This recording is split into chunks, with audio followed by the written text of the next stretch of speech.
When I first drove the second generation Nautilus, I declared that Lincoln had managed to build a better Lexus than Lexus. Well, it's been a year and we finally got our hands on the second generation Nautilus for a week, so it's time to see if our initial impressions have held, especially with this model, which is the turbo hybrid.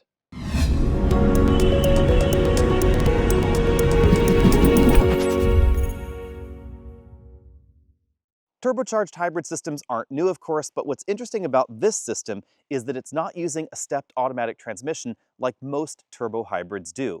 Instead, it uses the traditional Ford planetary power split style system on this side of the engine bay that's been around since the original Ford Escape hybrid. And it's very similar to the base hybrid system in terms of its design that we find in the Lexus RX, which is obviously the Lincoln Nautilus's most direct competitor, and we're certainly going to be talking a lot about the RX in this video. The 2-liter 4-cylinder turbo on that side produces 300 horsepower and 295 pound-feet of torque in its own right. When combined with the 2 motors and the planetary gear set on this side, you get 310 horsepower total and likely over 300 pound-feet of torque.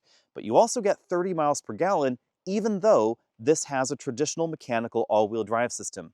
No e-motor on the back. And that makes this all-wheel drive system fundamentally very different than the all-wheel drive setup we find in the Lexus hybrids, which do use an e-axle in the back, although there's an interesting twist that we'll talk about in a moment.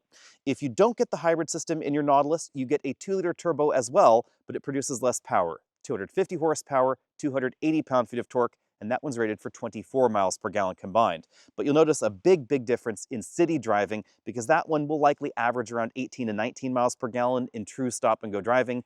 This will be getting 30 plus miles per gallon, even in cold weather like we're seeing right now, or hot weather, say you live in the south part of the United States.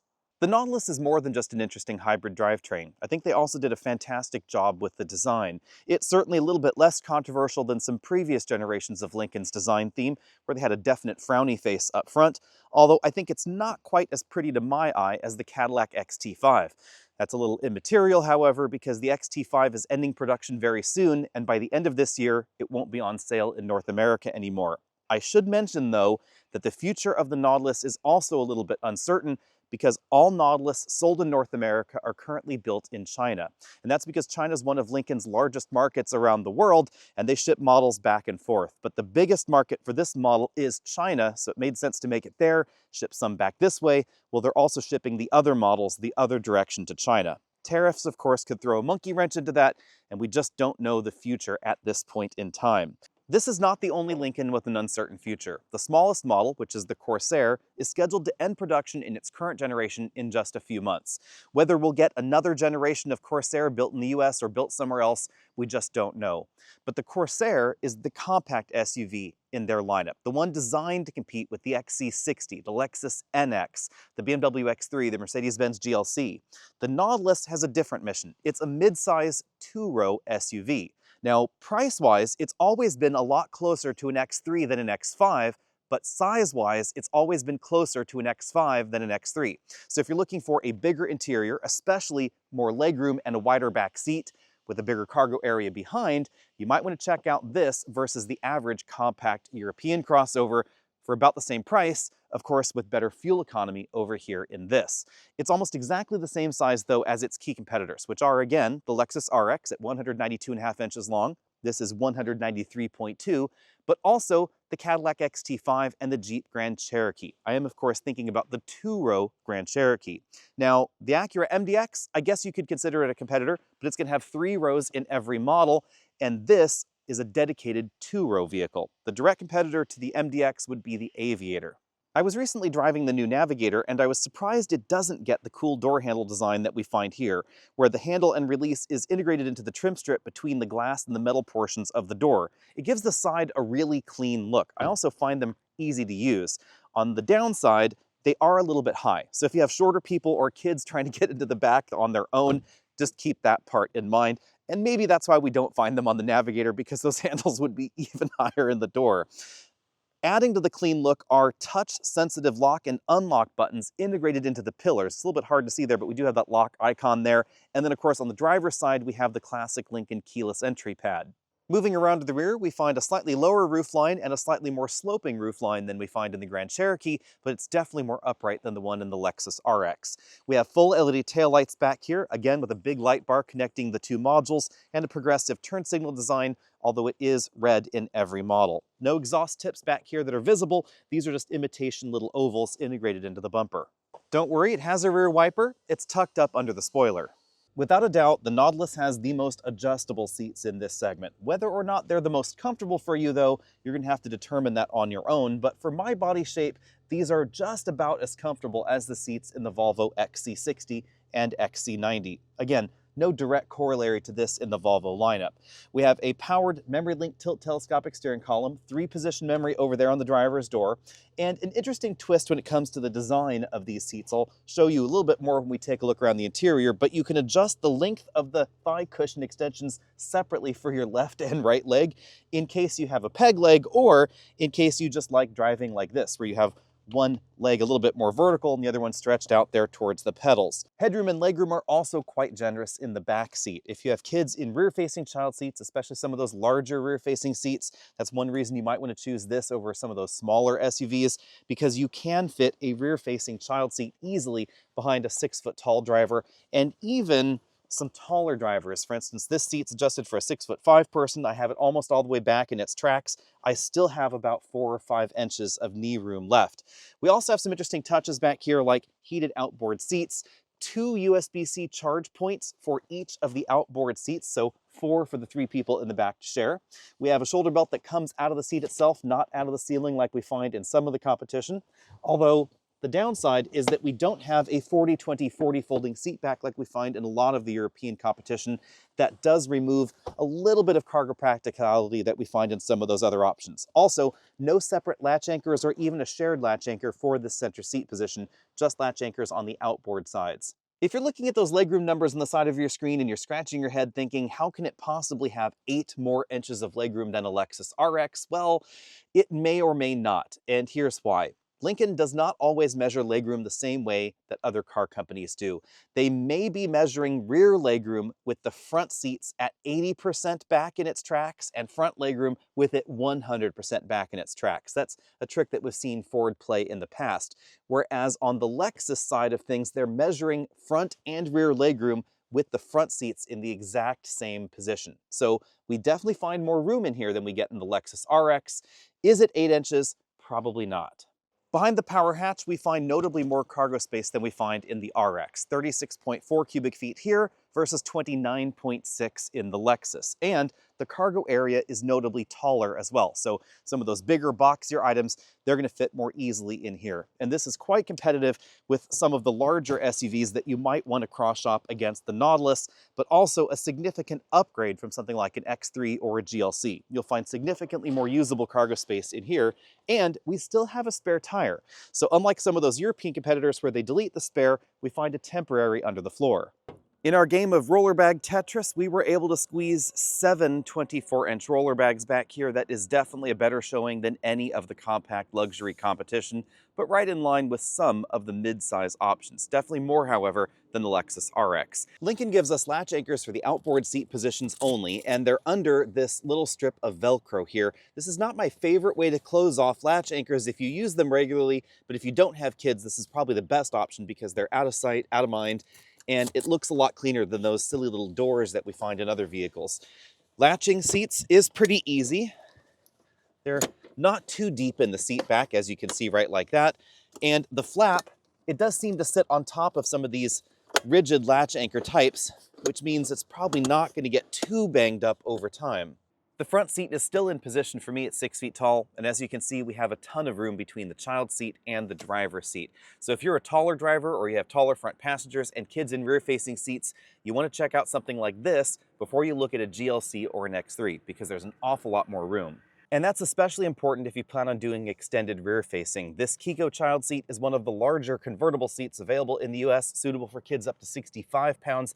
And as you can see, there is still a significant amount of clearance between the driver's seat and the back of this seat. The trim we're looking at today is a Reserve 3 all-wheel drive with an MSRP of $69,810, so keep that in mind as we look around. Up here we have a sunglass holder, controls for the big panoramic moonroof right there, slide to the side sun visors with illuminated vanity mirrors for the driver and front passenger. We then have surround sound speakers up here in the ceiling. There are 4 of them, 2 in the front and 2 in the back. You can see that big 2-pane moonroof right back there. It doesn't go quite to the rear passengers' heads, but does give them a very panoramic view. You can see we have grab handles there for 3 of the 4 seating positions, and those surround sound speakers just behind. We have height adjustable shoulder belts for the driver and front passenger, and 4-way ratchet style head restraints, so those ratchet forward right like that. These are quite adjustable seats, and some of the adjustability is done via air bladders. So you can adjust the shoulder section. We have a 3-position bladder setup for the lumbar support, giving us 4-way lumbar. You can also inflate and deflate the side bolsters and the seat bottom cushion side bolsters. We then have this section of the seat, which again is split in half. Now, what I was talking about earlier about tilting the seat, the entire seat kind of tilts forward as it goes up, and then this section only, starting here and ending about there, that can go up and down independently of the rest of the seat. So it doesn't tilt quite the same as some of the competition's tilting seats. Moving over to the front doors, we have a 2-tone color scheme. It may be a little bit difficult to see here, but this is actually a navy blue and then a charcoal upper section. The seats, those are navy blue as well in this interior. We have an ambient lighting panel here in the door. The pattern does not change. It's always the same. It's not animated or anything like that, but the color is adjustable. We have some metal speaker grills for the Revel audio system there. 2 big ones, so this larger speaker grill down below and the smaller one up top. Lock and unlock buttons, no memory buttons over there for the passenger, but most of the door is made from soft touch material, although we do find this charcoal lower section of the door that's a hard plastic, and just this little strip of the matching blue that's a hard plastic as well. The entire upper section of the door, that's all soft touch material. The 2-tone color scheme moves over to the dashboard where we find some enormous screens. We have 48 inches of LCD running right across the dashboard, and that's probably where we should start. So let's go over here to the driver's side and go side to side. This is just a plastic panel in here. In the new Navigator, we do have speakers, and interestingly, we have the exact same screens. But these look bigger in the Nautilus because the interior is a little bit narrower and smaller. So these really do look huge. Now, the reason we have this big screen set so far from the driver is because it functions kind of like head-up display and instrument cluster. That's why the steering wheel has a flat top, and why you're supposed to be positioning the steering wheel driving kind of like that, where you're looking at the screen above the steering wheel, not trying to look at it through the steering wheel, because that doesn't really work with this screen. This section is logically instrument cluster. It's not overly configurable. There are a few different themes. You can choose what kind of background you want. This is, I think, the most visually exciting for me. But this little line here, you can see where it's lighter over here and darker over there. That kind of mimics your speed or indicates your speed. It kind of crawls up here towards the right side as you start to speed up. You have your transmission indicator right there, helpful engine temperature, mapping either based on the car's built-in Google Maps or your smartphone projection. So, for instance, if I put a navigation destination in Waze, we actually get Waze over there, and then you have the ability to do something else over here with CarPlay on that screen. This screen over here on the passenger side is a little bit less useful than some because you can't play videos on it unless you're parked. That's coming via a software update. It's launching in the Navigator, but they said it was coming to this vehicle.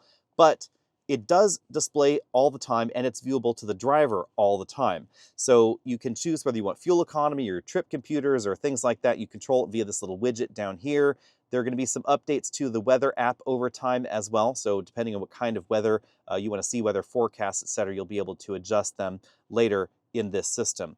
This is the latest Google connected system from Ford, or from Lincoln, depending on how you want to look at it. It's the Lincoln Digital Experience. We have the Play Store, so it is integrated with the Play Store. You can download Alexa, you can download apps, games, things like that. We have YouTube streaming there as well. Number of streaming apps are going to be available in the future also.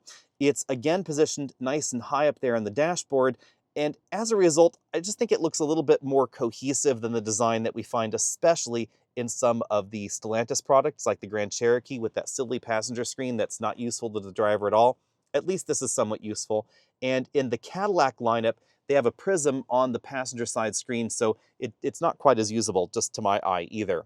Now, the air vents, those seem a little bit silly to me because they're controlled here in this touchscreen, and we're going to see something very similar in other Lincoln vehicles in the future. That's just not as easy as grabbing the air vent to me, although you can do the motion vents where they start dancing around. You can see the animation there for showing where the air is going to come out. That's kind of cool. However, it does not stay on when you power cycle the vehicle. So it's going to go back to whatever the vent position was before when you turn the car on and off. We have the center channel speaker right here, just behind the screen. And I do find that center channel imaging is better in this audio system because of the placement of the speaker in here and in the navigator than we find in a lot of surround sound vehicles where that is behind the screen. In fact, actually, the audio system sounds pretty decent in this vehicle all the way around. Now, back to this screen, we have Apple CarPlay that can use more of the screen or less of the screen if you want those home buttons available right there. I love the fact that those are always available actually when you have CarPlay up, because it does make interacting with the screen a little bit more interesting. In here you can choose your ambient lighting. You can also use some of these controls that are duplicated later for things like your drive mode, etc. And this is where you can also adjust seat settings. You can see what exactly is going to be adjusted, and then you can adjust the seat massage. Back over on the passenger side, it's a little bit difficult to see, but we do have some wood trim in here. It's this relatively discrete line between the charcoal and this navy blue section of the dashboard. That is a stitched material there. I do kind of wish we had a little bit more wood trim maybe. The glove compartment, it is a somewhat compact slot style compartment. I was barely able to fit an 11-inch tablet computer inside, but not too much else is going to fit in there because it's just not very deep. Now moving back to the center, we have the piano key shifters that we've seen in some Lincolns for a while. Controls that are really quite similar to the ones in the Navigator. Kind of a crystal volume power knob there, auto brake hold, the parking assistant system, drive mode buttons, a button for the 360-degree camera setup. Now that 360-degree camera system, it's appearing only on this upper screen. I kind of wish they used both screens or maybe more screen for that, something like the Infinity lineup where we're really seeing some wide camera views, but that's all you get at the moment. Now this roller style cover for this area does not close if you have some of those larger smartphones in this storage area. And it's worth noting that the roller cover is kind of a silvery gray plastic. It's not the wood trim that we find just in front of that knob. Again, kind of wish we had a little bit more wood trim. This charging mat cannot charge smartphones through some of the thicker cases. And this case is not overly thick, as you can see, but keep that in mind. It does charge fine with the larger smartphones if the case has been removed. Two big cup holders back there, USB interface ports right there for your USB devices. Then behind here we find what kind of looks like a split armrest, but is in fact just a single opening, and then a moderately sized storage bin with some USB-C charge-only ports. Thanks to the flat top and the flat bottom, we really have more of a steering oval on the driver's side than a steering wheel. It does take some getting used to, because especially in three-point turns, I found myself grabbing for some portion of the steering wheel that didn't exist, expecting something that was a bit more round. We have the eye monitoring system right here for Blue Cruise, and you'll notice the status up there in that higher mounted LCD. That really makes it easier to see exactly what Blue Cruise is doing than other implementations of Blue Cruise that have a lower mounted instrument cluster. The buttons on the steering wheel are touch sensitive, and you can see what those are going to be doing based on that screen up there. So you kind of hover your finger over the option on these buttons, and then you pay attention to that screen kind of like a head-up display. When you found the one you want, you just click your finger down on it, and the button does physically move. It's a two-spoke steering wheel design with a leather-wrapped airbag cover, but I found this more comfortable than some two-spoke steering wheels because there is a little bit of a place where you can stick your fingers behind.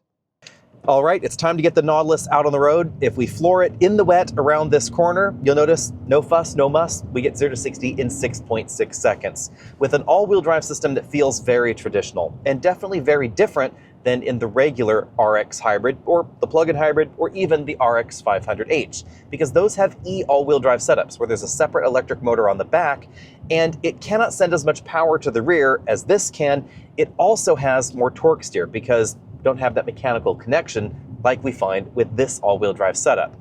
On the flip side, some of those hybrid alternatives from Lexus will get you quicker 0 to 60, but not the RX 350H. That's 7.4 seconds 0 to 60, basically the same 0 to 60 time as the base Nautilus at 7.4 seconds in our testing.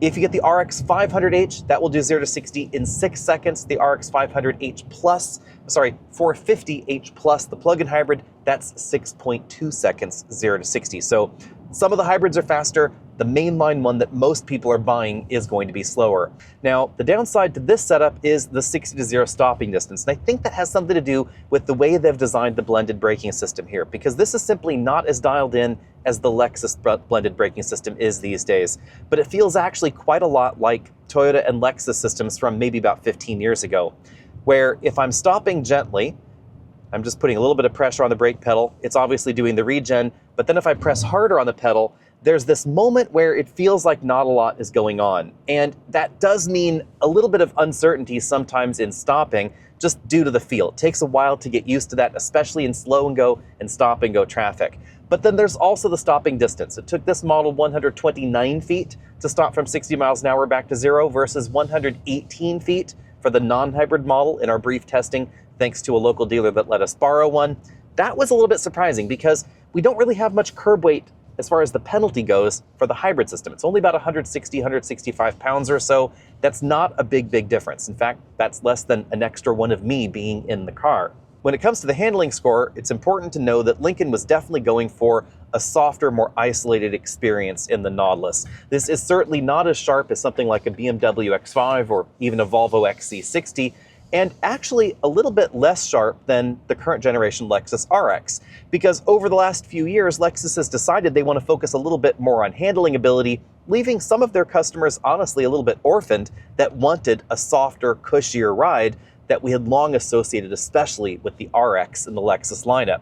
If you're one of those shoppers, you're definitely going to feel right at home here in the Nautilus. That does mean, on the other hand, that when you're on a winding mountain road like this, you will certainly see more body roll. You'll definitely get some wobbling going on in the body. There's also more tip and dive when you start hitting the accelerator pedal or you're pressing on the brake pedal, etc. There's just a lot more body motion, especially if you're in the softer suspension modes. But the comfortable suspension, that's where things are a little bit different, because this has that classic luxury car virtue that honestly not a lot of the competition does anymore. Seems like everybody has been chasing the European manufacturers down the rabbit hole of ever firmer suspensions, ever sportier driving dynamics, etc. And Lincoln has gone and marched to their own tune. And I think I'm happy with that, because even the Lexus RX has become less comfortable over time. So if you're a classic Lexus shopper that wants to be able to soak up potholes like the ones we're about to go through without really disturbing the cabin that much, these are pretty big potholes after the rains that we've had recently, and this soaks them up really well. You can firm things up, of course, by going to the Excite mode, but things are never going to become as firm as the BMW or Mercedes or even the Volvo competition. Actually, the Grand Cherokee isn't really any more supple, even though it has an available adaptive air suspension. This is quite simply one of the most comfortable vehicles you can buy in the luxury segment today, and certainly the most comfortable in the segment it's playing in. Just check this out again. Yeah, soaks up the potholes really well, but of course we get that floatiness, more tip and dive than we find in the competition, especially when we're in the softest suspension mode, which is interestingly conserve, even though normal you would assume might actually be the more comfortable. Apparently conserve is ever so slightly softer. We've had a lot of questions and comments lately about our cabin noise scores, and why do my numbers not match Travis's?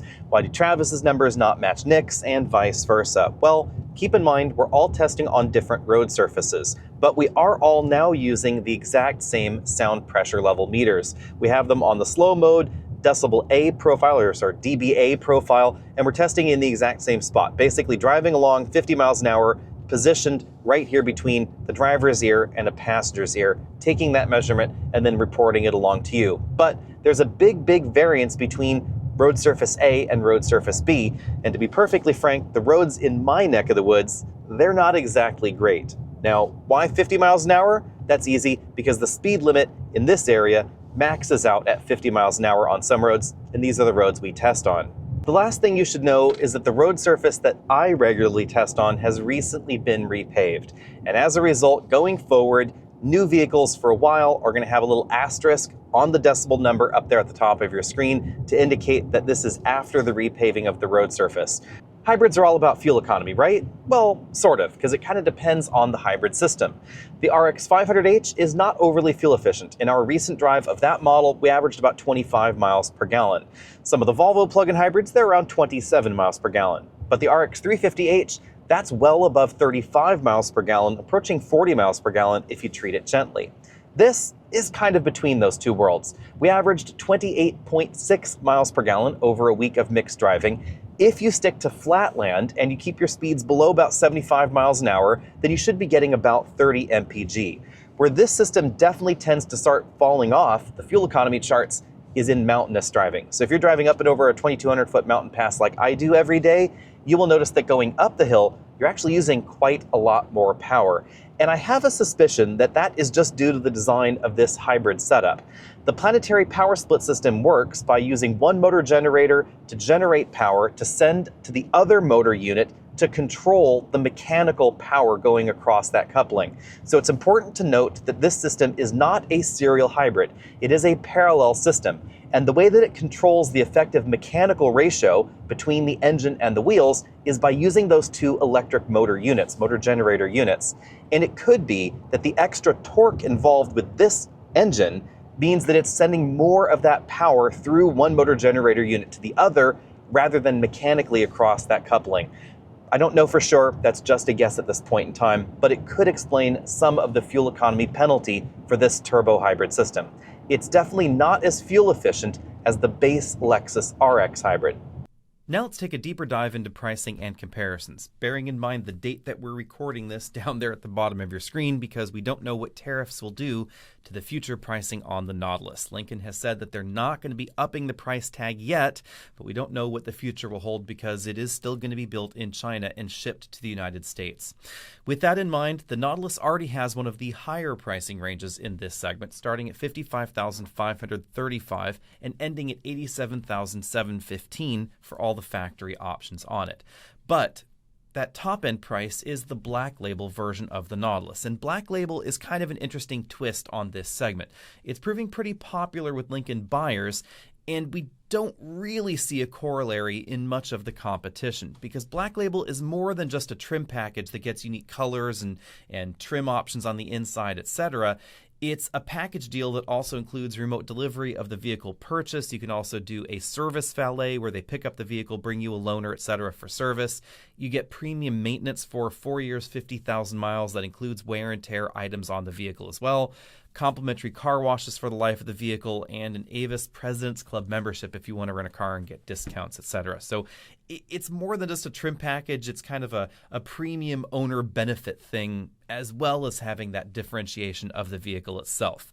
Now, bearing that in mind, you'll notice that the top-end price tag of a Grand Cherokee is pretty close, but there's no corollary to that Black Label treatment inside the Jeep lineup. But let's dive into the competition, because in my mind, at least, this is currently a three-way race, and one of the competitors is sailing off into the sunset. That is the Cadillac XT5. Generally speaking, Lincoln and Cadillac have been the two closest competitors across different segments, but here, very, very direct competitors because they're about the same size. The XT5 was also targeting the Lexus RX.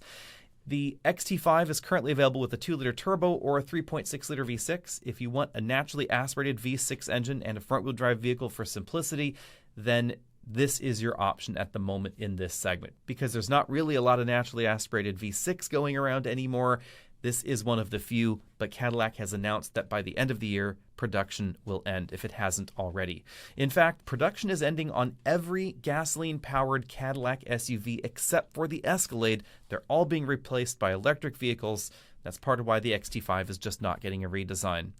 Moving along, we have the Jeep Grand Cherokee. This may not seem like the most direct competitor to some folks out there, but remember the price tag. It goes up to about $87,000 in its own right as well. Jeep has also really positioned a lot of their products as luxury brand alternatives, and that certainly goes for the upper end trims of Grand Cherokee. And that upper trim thing is important. If you get into a base Grand Cherokee, you got a lot of rubbery plastics going on the dashboard. If you get into a top end Grand Cherokee, all of those have been replaced with not just softer plastics, but also leather, stitched leather dripping on every open surface, real wood trim, etc. So all of those luxury things that you'd expect. Night vision. There is even a version of the Grand Cherokee that has their self-driving technology now. We also have the plug-in hybrid system available, decent amount of power. All of that is certainly going on in the Grand Cherokee. But intrinsically, it's also a different vehicle. It's higher off the ground because it's really more of an SUV than a crossover like the Lincoln is. It certainly is much more off-roady. It has a rear-wheel drive-based drivetrain, a real 2-speed transfer case. You can get lockers, you can get an air suspension, etc. Lots of different options are available in it. And if we're talking about the Grand Cherokee at these price points, it would have all of that, especially talking top trim to top trim. In reality, it would actually have more tech, interestingly, than we find in the Nautilus, obviously with smaller screens, and in some ways a little bit more of a premium vibe inside. I do think that the Grand Cherokee's seats are more comfortable than the ones in the Nautilus. You know, personal preference, definitely keep that in mind. It's not going to be as efficient, even the plug-in hybrid system, not going to be as efficient, but you do get that plug-in hybrid ability. At the moment, you get a tax credit. That's not going to live for very long because it's already been canceled by the Congress, so keep that part in mind if you're planning on buying one a little bit later. But if you are looking for that extra level of off-road capability and adaptive height air suspension, and of course things like night vision, you can do that in the Grand Cherokee.